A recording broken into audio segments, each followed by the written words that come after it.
describe him to me. And Muslims, look at the description of your Rasul. And for some, this would be the first time you hear what your Prophet looked like. I saw a man of striking appearance. ظاهر الوضاء أبلج الوجه, radiant face, حسن الخلق, beautifully created.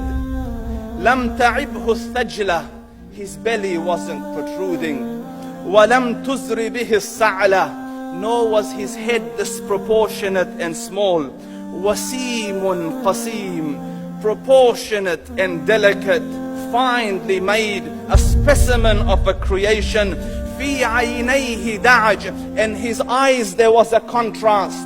The dark was immensely dark, the white was excessively white. وفي أشفاره وطف, and his eyelashes were long. وفي صوته صهل, and in his voice was a natural echo. وفي عنقه سطع, and his neck was elegantly long. وفي لحيته كثاثة, his beard was full and thick. أزج أقرن, his eyebrows were arched, but they were not joined. It was separated. In صمت فعليه الوقار, when he was silent, dignity covered him. وإن تكلم سماه وعلاه البهاء, and when he spoke, it was audible and clear, almost commanding and overtaking. أجمل الناس وأبهاهم من بعيد, from afar the most striking and outstanding in appearance. وأحسنهم وأجملهم من قريب, and when he came near, the best of them and the most handsome of them in closeness. حلو المنطق, such an exalted and sweet level of logic. Like when he used to speak, it was so coherently logical, it was smooth and easy to understand. فصل لا نزر ولا هذر, he was to the point, not excessive, nor too short. كأن منطقه خرزات نظم يتحدرن, his logic, his utterances, his words were like jewels coming out of a necklace, calculated, polished, one after the other, it would flow magically. ربعة, he was medium in height. Your eye didn't have to strain to look up at him, nor was it tedious to look down at him. He was a comfortable sight to look at. له رفقاء يحفون به, he had friends, the people that were with him, they were working around him to try to serve and protect him.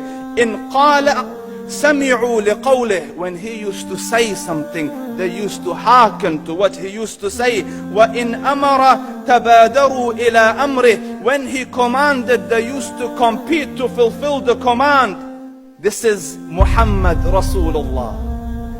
This is Muhammad Rasulullah. Anas ibn Malik says, he says, I came out one night, it was the full moon night.